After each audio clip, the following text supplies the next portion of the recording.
think Canada will be all right just because we have so few people and so much agriculture here. But the squeeze you're talking about is just the devious way that governments try and achieve their emissions objectives now. And it might be just sheer stupidity or ignorance. So what the government has said, the government is very shrewd here and careful. They say, oh, wait a minute, we're not banning fertilizer. We're just saying you have to cut 30% of the emissions from fertilizer use. And farmers are saying, well, that's exactly the same thing. You can't tell us to cut the emissions from fertilizer use without cutting fertilizer. And the government's like, well, no, that's sort of your problem. So you will see a shift in crops, and this is probably going to hit the U.S. too at some point. Canada blindly follows the United Nations and Europe. That's just our view of our leaders.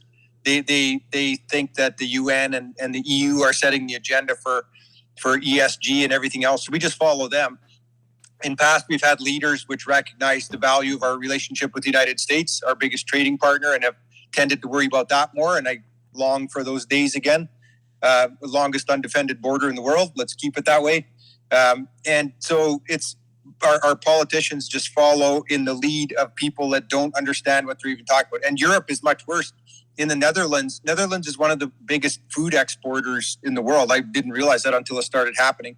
And they're doing the same thing to their farmers, and they're doing it first, which is why I think Canada just copied. But they're saying you can't use as much fertilizer, and they're actually ordering some farms to be abandoned. Like they're ordering farmers to cease operations and sell their farms. They're offering to buy them out, but they're saying you can no longer farm in these jurisdictions. So it's insanity at heading into food shortages.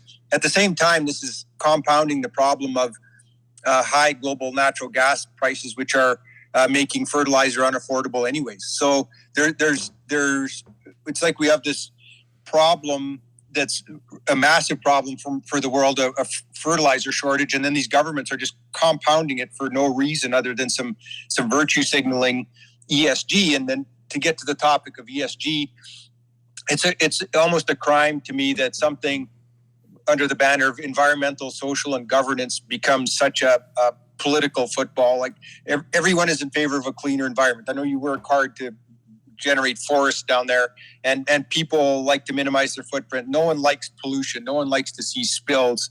That's just a universal of humanity, I think. And instead of us worrying about that, we've turned ESG into a political animal where it's become singularly focused on.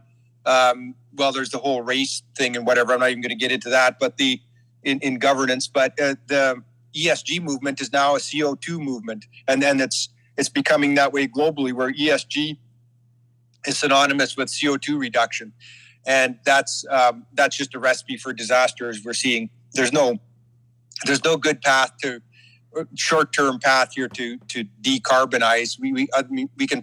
I think planting trees is the best way to do it if you're going to, and nuclear, and then worry about the emissions. But go after the 80-20 rule, where 80% of the problem comes from first. And if we were to focus on that, then maybe we could get somewhere in terms of reducing even CO2 emissions, but just pollution in general. But we just don't do that. We instead choose to do crazy things over here because we're wealthy enough that we can afford to get away with them.